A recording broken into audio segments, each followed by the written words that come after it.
El proyecto urgente del Ejecutivo en seguridad tiene al menos 8 inconstitucionalidades que pudieran llevar a la Corte Constitucional a eliminarlo. Según cifras publicadas por el gobierno, los homicidios en lo que va del año han roto un récord histórico y suman 3.084. De seguir la tendencia, este será el año más violento de la historia. El campo se está vaciando y Colta es uno de los cantones afectados por la migración.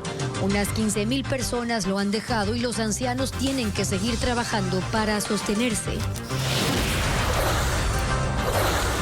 El Hospital Abel Gilbert Pontón de Guayaquil está en crisis. Televistazo constató que no cuenta con los requerimientos básicos para atender a los pacientes. La Panamericana Norte en la parroquia Julio Andrade en Carchi está bloqueada por 300 camiones en protesta por la inseguridad vial. En la primera de 3 entregas sobre el boom de la industria pesquera, Televistazo presenta por qué Ecuador es el segundo productor de atún del mundo. Las autoridades estadounidenses investigan qué causó una cadena de errores que provocaron la estrellada del buque escuela mexicano contra el puente de Brooklyn en Nueva York. Muy buenas tardes, amigos. Iniciamos con la información este lunes 19 de mayo del 2025. El oficialismo no tiene la seguridad de contar con los votos suficientes para aprobar el proyecto de ley urgente de lucha contra las economías criminales. Gaby, ¿qué tal? Buenas tardes, Steffi y amigos. Por ahora, el correísmo ya dijo que su posición es contraria a la iniciativa porque, según ellos, está llena de inconstitucionalidades.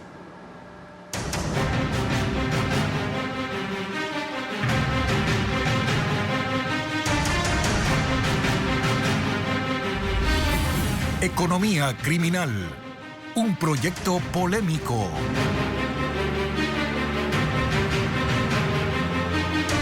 Constitucionalistas detectan al menos 8 puntos de la ley económica urgente enviada por el presidente Daniel Noboa para desarticular la economía criminal que riñen con la Constitución. Si la Asamblea aprueba la norma, esta luego puede ser eliminada por la Corte Constitucional. Lo informa Jacqueline Rodas. La Asamblea Nacional puede aprobar la ley económica urgente enviada por el presidente Daniel Noboa para desarticular la economía criminal vinculada al conflicto armado interno, pero luego la Corte Constitucional puede eliminarla. 2 constitucionalistas ven esa posibilidad porque advierten al menos 8 puntos que riñen con la Constitución. Es difícil saber cuál es la estrategia del gobierno en este sentido, pero claro, a todos nos llama la atención porque el proyecto de ley está plagado de inconstitucionalidades. La Corte Constitucional a veces también suele ser muy imprevisible en lo que hace, ¿ya? Pero me parecería que con la abundante jurisprudencia que tiene la Corte respecto de estos temas, es una ley que tranquilamente podría ser expulsada por su inconstitucionalidad. Las inconstitucionalidades detectadas tienen que ver con dar funciones de juez al bloque de seguridad, crear una figura paralela al estado de excepción, al conflicto armado interno y al juzgamiento expedito, que la ley no es económica urgente, no cumple con el principio de unidad de materia. Permite que el presidente conceda indulto preventivo antes de investigar o juzgar al implicado y crea beneficios tributarios por decreto y no por ley orgánica. La principal, me parece que inconstitucionalidad que yo encuentro es que esta no es una ley en materia económica urgente. No nos queda ni siquiera claro cuál es la materia que regula. Me parece que sería más un tema de seguridad. A mí me parece que la parte más llamativa, diría yo, es aquella que tiene que ver con los indultos. Yo te perdono, hagas lo que hagas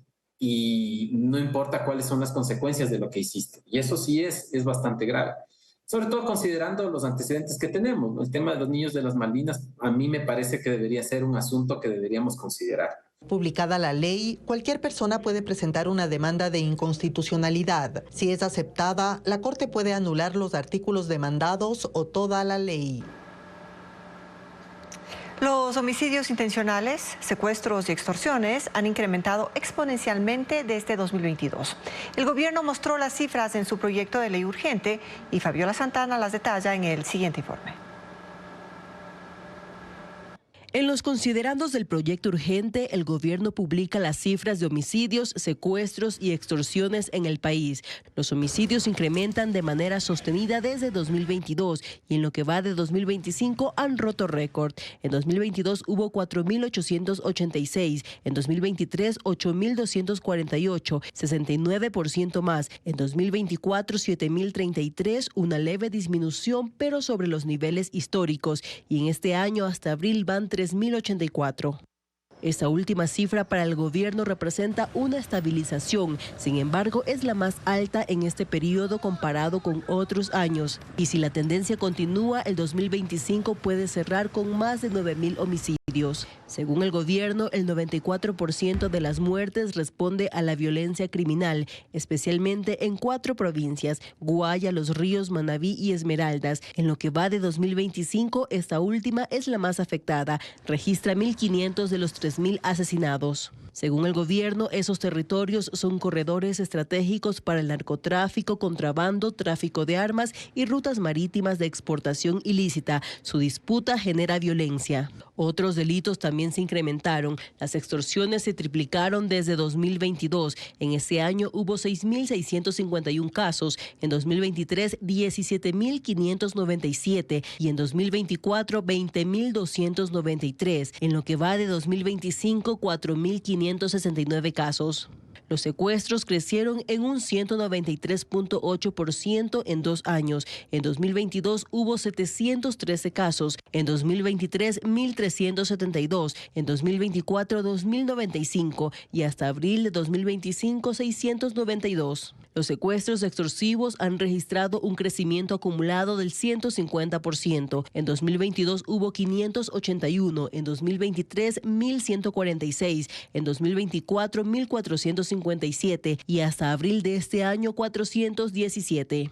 Los 3 últimos delitos, según el Ejecutivo, sirven para el financiamiento de las bandas. Para el gobierno, el crecimiento de estos actos violentos está orientado al control del territorio y de la población de los grupos criminales. El gobierno dependerá nuevamente de los votos de Pachacutic e independientes en la Asamblea para aprobar el proyecto urgente de reformas contra las economías criminales. El correísmo adelantó su posición en contra del proyecto y Francisco Garcés tiene un resumen del panorama en el Palacio Legislativo. El oficialismo no tiene seguridad de contar en la Asamblea con los votos suficientes para aprobar el proyecto de ley urgente de lucha contra las economías criminales. Para eso necesitará nuevamente de los votos de Pachacutic, los independientes y los socialcristianos. El correísmo ya anunció su posición contra la iniciativa del Ejecutivo porque, según ellos, está llena de inconstitucionalidades como no ser económica urgente y prestarse para abusos de la fuerza pública. Cuestionan temas como las atribuciones que se dará al bloque de seguridad para ordenar allanamientos y detenciones sin órdenes judiciales, que haya jueces y fiscales especiales para los casos derivados de los conflictos armados internos y que se instauren juzgamientos acelerados. Decidir cuándo se hace un allanamiento, decidir cuándo hay prisión preventiva y algunas otras cosas que es muy complejo. Yo creo que lo que van a hacer es complejizar más todavía el endeble sistema judicial que tiene el Ecuador. Los mismos temas causan preocupación en los asambleístas de Pachacutic. Sus 9 miembros no tienen una posición unificada y para tratar de conseguirla fueron convocados la tarde de este lunes por el jefe de bloque, Alex Tuapanta. Los 3 asambleístas que se mantienen independientes ven la posibilidad de respaldar el proyecto si se le hacen cambios. Cristian Benavides presentará observaciones por escrito para cambiar las propuestas que permiten la acción policial y militar sin órdenes de los jueces y otros temas relacionados a las nuevas formas de juzgamiento que a su criterio pueden servir para perseguir a personas que no tienen relación con grupos criminales. De que se modifiquen esas normas dependerá el apoyo de ese grupo al proyecto de ley. En el oficialismo creen que los cuestionamientos a la propuesta del Ejecutivo son infundados.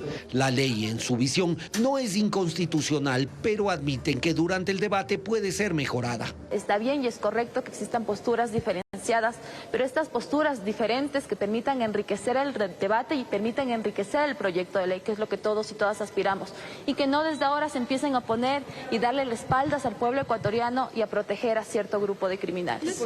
El Consejo de Administración Legislativa, con mayoría del oficialismo, fue convocado a reunión la tarde de este lunes para calificar el proyecto del Ejecutivo y definir a qué comisión irá para su análisis antes del primer debate. La migración en las comunidades de la sierra se hace cada vez más visible.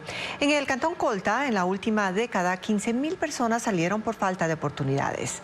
Comunidades enteras están habitadas solo por adultos mayores. Carla Delgado recorrió la zona y muestra la situación.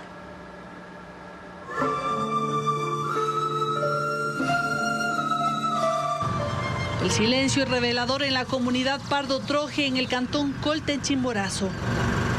A las 3 de la tarde, solo esta adulta mayor se asoma en la vereda. Tiene 80 años y vive sola desde que sus 2 hijos migraron. No puedo cocinar, ni caminar no puedo. Mi casa es esa. Esta es del vecino. Me dijo que vea al chanchito. Es lo que estoy haciendo. 4 casas más arriba, José cuida su sembrío de quinoa. Lo hace con dificultad porque tiene problemas en sus piernas. Vive con su esposa, porque sus hijos dejaron el campo hace algunos años para buscar oportunidades en la costa. Los más jóvenes están por la costa, por Santo Domingo. En esta comunidad hay unos 40 ancianos. La mayoría están solos. Pasan sus días entre viviendas inhabitadas y cultivos abandonados, que muestran que aún así siguen siendo productivos. El abandono del campo ha transformado profundamente el tejido social y las dinámicas de estas comunidades. En Colta San José, que bordea la turística laguna de Colta, pasa lo mismo. Aquí, según uno de sus habitantes, vivían hace 20 años unas 200 personas. Ahora quedan 15 habitantes, en su mayoría adultos mayores. El abandono no solo se siente por las casas vacías, también por el descuido de los servicios básicos como el alcantarillado y la infraestructura de la zona. La iglesia quedó abandonada y no hay párrocos que lleguen hasta aquí. Tampoco hay niños que ocupen estos juegos ni la escuela. Porque antes sí había escuela, pero allá en el parque había la escuela. De vuelta, como no hay también, ya no hay niños, hizo una sola en Santiago. En Santiago está la escuela y el colegio. Los días en la comunidad Santa Inés a unos 5 minutos son parecidos. Calles pobladas de ancianos que no se permiten descansar y no gozan del privilegio de una jubilación, porque si no trabajan la tierra, no comen. Completo semana no hay trabajo. Si es que hay lunes o martes, así. ¿Cuánto ganan en lunes? 10 dolaritos diarios ganan. Las historias que cuentan se repiten. Hijos y familiares que se fueron porque el campo ya no era una opción. Y ancianos que viven solos, no descansan y ven como su mundo ya no es lo que fue para ellos. Mañana, Televistazo mostrará cómo el abandono del campo también se evidencia en otras provincias como Azuay y Chimborazo. Y las cifras son elocuentes. La Junta de Seguridad en el Transporte de Estados Unidos investiga una posible cadena de errores en el mortal accidente del buque escuela mexicano Cuauhtémoc que se estrelló contra el puente de Brooklyn en Nueva York. La nave quedó en reversa sin control en medio de la corriente del East River. 2 tripulantes murieron y de los 19 heridos, algunos ya han recibido el alta hospitalaria. La investigación sobre la tragedia del Cuauhtémoc está en manos de expertos de la Junta de Seguridad en el Transporte de Estados Unidos y también de la Marina Mexicana, que ha prometido transparencia en este proceso. Buscan determinar qué falló en el sistema de propulsión de la nave que se atascó, al punto que quedó sin control, provocando el choque contra el puente de Brooklyn, la destrucción de los mástiles y la caída de algunos de los 277 tripulantes que participaban en la ceremonia de despedida después de 5 días en la ciudad. El buque, que debía dirigirse a aguas abiertas, fue empujado en la dirección contraria y sin tiempo para reaccionar, la colisión fue inevitable. Luego del impacto, el Cuauhtémoc pudo ser amarrado a otro muelle y la tripulación desembarcó para regresar a México por vía aérea. La cifra de víctimas mortales se mantiene. Son 2 jóvenes cadetes que cayeron desde los mástiles. Los heridos son 19, 2 de ellos muy graves y permanecen en Nueva York. Expertos en navegación aseguran que hay muchas dudas en el aire, desde por qué se usó un solo remolcador, por qué este no estaba amarrado al buque, si hubo o no una comunicación efectiva con la tripulación e incluso la planificación que se hizo para la salida de la nave, que por haber estado en el muelle con la proa hacia la ciudad, obligaba a efectuar una maniobra en reversa que terminó siendo fatal.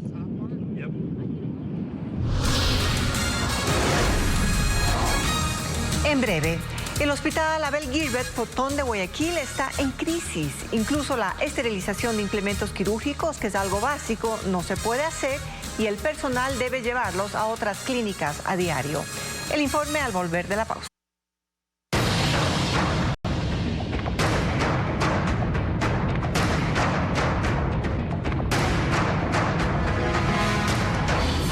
Hospitales en terapia intensiva.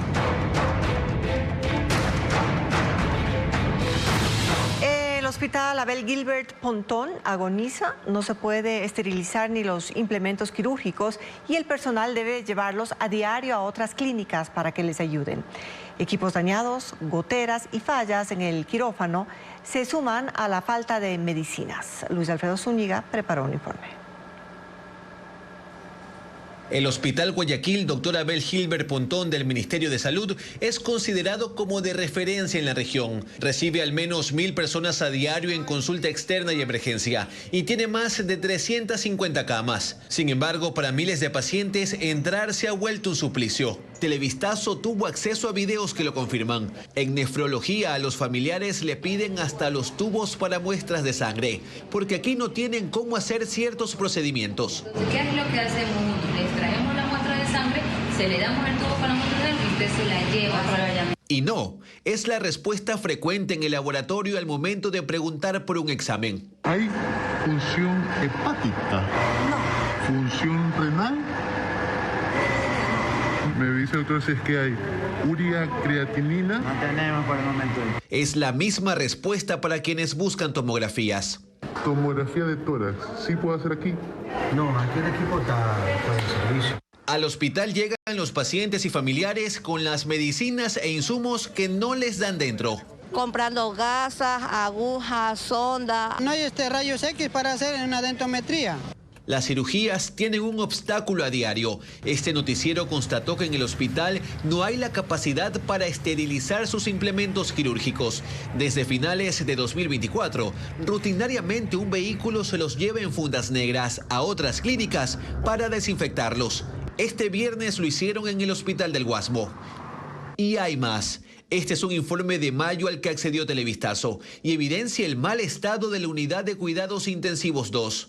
No cumple con la temperatura requerida en el área general y a medias en el área aislada. No cumple con iluminación, ni con recambio de aire, ni con el mobiliario necesario, ni con equipamiento biomédico. Si hay clavo, no hay taladro. Si no hay taladro, no hay clavo. O no bailen los aires. A mi esposo tienen que subir los quirófanos, no lo suben porque no vale el aire. Esto es lo que dice un informe de marzo sobre los quirófanos. Tumbado del cielo raso con riesgo de caída, mobiliario incompleto, lavaderos dañados y goteras. Y el jueves por la tarde estaban operando en los quirófanos aún húmedos por los problemas de climatización, lo que significa un riesgo de infección en los pacientes. Hay baños fuera de servicio y los ascensores se dañan de manera constante. Han reducido su capacidad de 15 a 6 personas para disminuir el riesgo. Y un miembro del personal verifica que no suban más. El chat de los doctores y más personal es un listado de quejas ante la imposibilidad de atender a los pacientes como debería hacerlo un hospital que ha sido denominado como de referencia en la región. Reclaman por los problemas ya descritos y además por áreas saturadas de pacientes. Televistazo solicitó un pronunciamiento al equipo de comunicación del hospital y de la Dirección Zonal del Ministerio de Salud. Sin embargo, hasta el cierre de este informe no confirmaron una vocería. Y este problema también ocurre en el Hospital Pablo Arturo Suárez, en Quito. En esa casa de salud, pacientes, familiares denuncian que hay equipos que no están funcionando. Carla Delgado cuenta que hay largas esperas por turnos, entre otras deficiencias. Sandra llegó al Hospital Pablo Arturo Suárez en el norte de Quito. Hoy tenía turno para hacerse una endoscopía, pero le llamaron del hospital a cancelar su cita médica. Lleva desde inicio de año esperando por ese examen porque padece de fuertes dolores en el estómago. Ya me mandan un mensaje al WhatsApp diciendo que están dañados los aparatos de que se hace la endoscopía y la coloscopía. Y vengo a ver si es que me pueden reagendar para que otra fecha, porque como yo le dije a la licenciada, no tengo para hacerme particular. Está a $500. A las afueras del Hospital Verónica Torres y su padre aguardan con esta radiografía dental.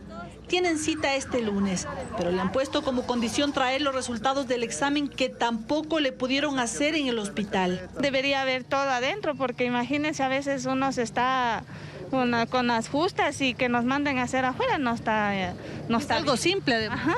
Otros pacientes también deben pagar en otros lugares para hacerse radiografías. Este hospital del Ministerio de Salud Pública tiene 28 especialidades y atiende a 1,000 personas a diario. Conseguir turno cercano es otro problema para los pacientes. Hay especialidades con más demanda como traumatología, para los que incluso deben esperar hasta 1 año. O sea, la verdad, lamentablemente está sin trabajo, no es afiliado. Él tiene, ya la verdad no puede caminar bien, o sea, tiene las rodillas mal, le tiene fuertes dolores, la columna.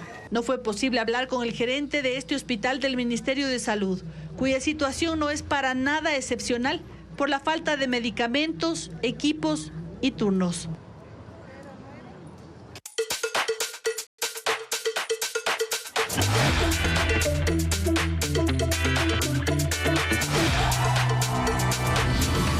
Música, nuevos íconos populares. Bad Bunny ha roto récords, ha revolucionado la música y ha llevado la cultura latina a otro nivel.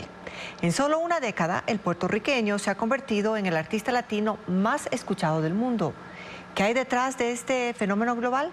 Los detalles en el siguiente informe especial de Televistazo. Si me van sola y triste no me hablan.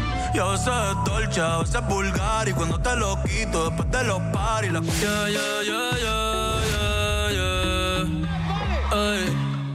En una década, Bad Bunny en la música se volvió un fenómeno global. Es el artista latino más escuchado de todos los tiempos en Spotify. Tiene 92 millones de oyentes mensuales. Ha ganado 51 premios. Su fortuna es de $50 millones y es el mejor artista latino por 5º año consecutivo. Gracias a todos los latinos en el mundo entero, en Estados Unidos y en el mundo entero. El puertorriqueño es un ícono. Los jóvenes lo ven como un modelo aspiracional y hasta forman parte de su equipo musical en el último álbum. ¿Qué edad tú tienes, Cristal? 21 años. 21, ¿y tú? 19 recién cumplido. 19. ¿Y qué edad tú tienes? 17. Wow, so en realidad son estudiantes o recién graduados. Aunque sé que no debo pensar en ti, bebé, pero... Bad Bunny ha sido estudiado en universidades de Estados Unidos y Colombia por su impacto en la cultura latina, los cambios en la industria musical y su incidencia en temas sociopolíticos. El libro Bad Bunny Enigma estudia su influencia en Latinoamérica porque ha abordado en sus canciones la gentrificación, los apagones y la violencia de género. Su canción Debí tirar más fotos habla de la nostalgia por el pasado y tuvo efecto hasta en Palestina y en Líbano, donde sus oyentes recordaron lo que fueron esos territorios antes de la guerra con Israel. Eso es parte del éxito que tiene, el hecho de diversificar el producto para que pueda ser consumido por otro tipo de extracto de la sociedad, ¿no? Finalmente creo que es al futuro a lo que van todos los artistas, ¿no? Un género no lo define, ha fusionado su estilo urbano con reggaetón, pop, cumbia, dembow, bolero y salsa. Incluso le endosan que gracias a Baile Inolvidable volvió a poner la salsa en el mapa mundial. Esa canción fue líder en las listas Billboard. Ahí, vamos allá. No te puedo olvidar, no te puedo borrar. En Estados Unidos, las academias de baile reportaron más pedidos de clases de salsa. Es sorprendente, ¿por qué? Porque es un tema que va en contra de quizás lo que la industria dura 6 minutos y pico, es salsa y lo bonito y bien hecho que está el tema, pues y tú dices, bro, se lo merece. Es un artista multigeneracional. Su tema Nueva York ha puesto a bailar a cientos de personas mayores en TikTok. Te quieres divertir, te quieres divertir. Y yo te compro un Banshee, Gucci. Bad Bunny ha innovado en marketing, ha sido presentador de noticias en televisión, ha participado en lucha libre y en desfiles de moda, ha cantado como indigente en el metro de Nueva York y también ha colaborado con grandes marcas como Dior o Adidas junto a Messi. Estas alianzas refuerzan su imagen y reconocimiento como estrella. Bad Bunny se está reinventando, ¿cierto? Está haciendo cosas nuevas, ¿verdad? Cosas que el resto no hace. Y eso en marketing es importantísimo, diferenciarse del resto. Por esto, Bad Bunny es uno de los cantantes latinos más influyentes. Oye, muchacho, el diablo azaroso. Mañana, en la segunda entrega de la serie Los Nuevos Íconos Populares, Televistazo mostrará los hitos artísticos de Taylor Swift, la estrella más escuchada en las plataformas de streaming.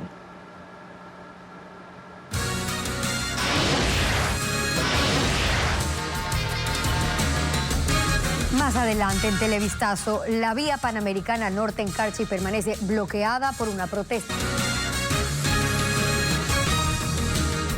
La Panamericana Norte en la parroquia Julio Andrade está cerrada desde las 8 de la mañana. 300 camiones la bloquean en protesta por la inseguridad vial. Paula Andrade con más detalles. La Panamericana está cerrada desde las 8 de la mañana, impidiendo el tránsito desde la Sierra Norte con la frontera con Colombia. Más de 300 camiones realizaron una caravana que recorrió 40 kilómetros desde el Cantón Bolívar hasta llegar a la parroquia de Julio Andrade en Tulcán. Realizaron la medida en rechazo a la inseguridad. Los conductores afirman ser víctimas de secuestro, extorsión, robo de mercaderías, delitos en el tramo Babahoyo, Quevedo, Buena Fe, Santo Domingo, Balsar, El Empalme. Aseguran que semanalmente la delincuencia les retiene 10 camiones para exigir hasta $15,000 como rescate. Según los transportistas, les roban carga valorada hasta en $30,000. Además, los vehículos son desvalijados. Porque esto es todos los días. Y fue en menos de 2 horas que se llevaron 5 carros, en menos de 2 horas en el mismo sector.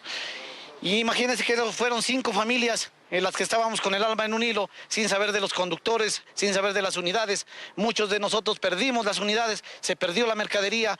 Los transportistas mantuvieron una reunión para analizar la implementación de tecnologías para la seguridad y protocolos para casos de robo y extorsión. Y la parte primordial es Julio Andrade, en el Carchi, que nos dedicamos al transporte de papas, que es una parte más afectada. Julio Andrade tiene más de 1,000 unidades que nos dedicamos al transporte. La Panamericana sigue bloqueada en la parroquia Julio Andrade.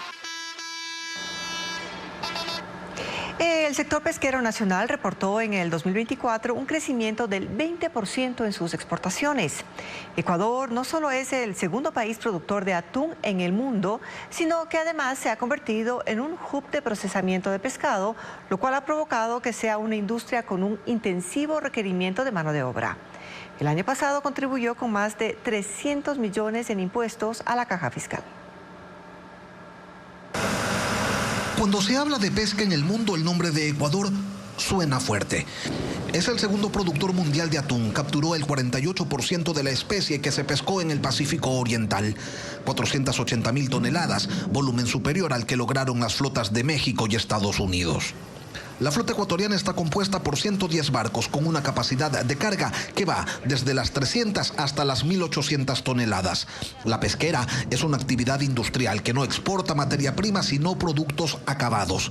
La capacidad de procesamiento instalada en Ecuador es del doble de lo que su flota puede capturar. Que aquí vienen a descargar barcos panameños, barcos colombianos, barcos de Centroamérica, barcos americanos e inclusive pescado que viene de otros océanos, del Océano Índico, del Océano del Asia.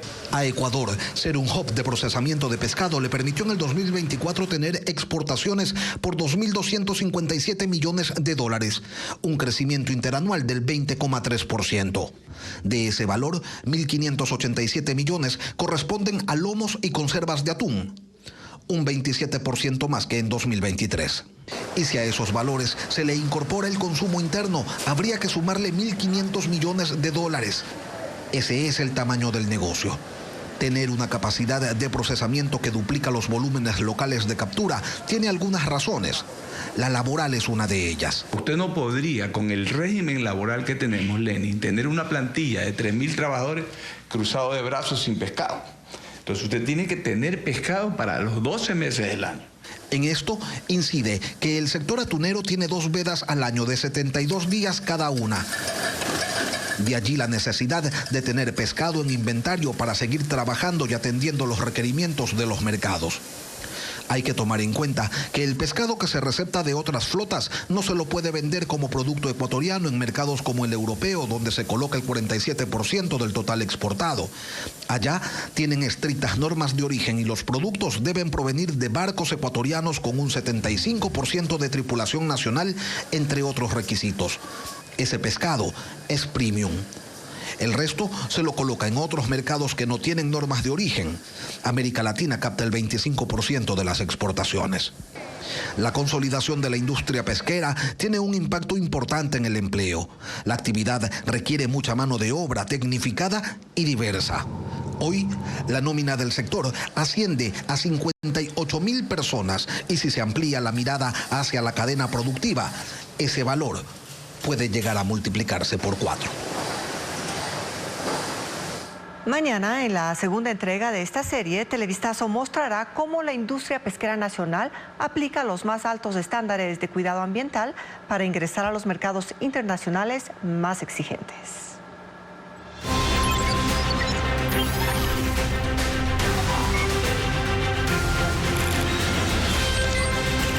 Mundo.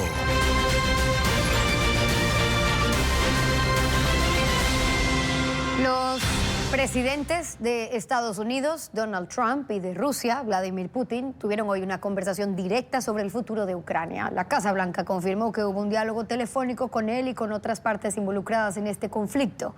Por ahora no hay una decisión para el alto al fuego y Rusia ha lanzado una de las mayores ofensivas con drones desde que comenzó la invasión. Donald Trump retomó su gestión directa por la guerra en Ucrania con algunos contactos telefónicos este lunes. Uno con Volodymyr Zelensky, presidente de Ucrania, otro con Vladimir Putin para destrabar los esfuerzos por la paz y luego con líderes de la OTAN, la Alianza Militar Atlántica. Cerca del mediodía, el gobierno ruso confirmó que la conversación Putin-Trump se extendió por casi 2 horas. Trump busca presionar a Putin para poner fin a los combates, a ese baño de sangre al que Trump se ha referido desde su campaña por la presidencia. El vicepresidente de Estados Unidos, J.D. Vance, dijo hoy que hasta ahora las gestiones habían estado un poco estancadas y que son conscientes de ello. Pero además que cree que Putin no sabe cómo salir de la guerra. Este fin de semana, en Italia, Vance se reunió con Zelensky y con el secretario de Estado de Estados Unidos, Marco Rubio, quien asegura que no hay tiempo que perder. Ucrania y Rusia tuvieron el primer cara a cara de sus delegaciones oficiales la semana pasada en Estambul, aunque con pocos avances. Un acuerdo para un intercambio de 1.000 prisioneros de cada lado y la expectativa de presentar sin una fecha definida sus aspiraciones para un alto al fuego. En medio de una nueva ofensiva rusa que ha lanzado el mayor ataque aéreo no tripulado con 273 drones contra Ucrania. El partido oficialista en Argentina, La Libertad Avanza, ganó las elecciones para la legislatura de Buenos Aires, poniendo fin a la hegemonía que el partido del expresidente Mauricio Macri tuvo desde 2007. Ahora quedó en tercer lugar. Así, Javier Milei gana importantes espacios y se alista para los comicios de septiembre en la provincia de Buenos Aires, donde espera derrotar al kirchnerismo. Milei enfrenta estos procesos sin hacer alianzas y busca convertirse en el líder absoluto de la derecha en Argentina.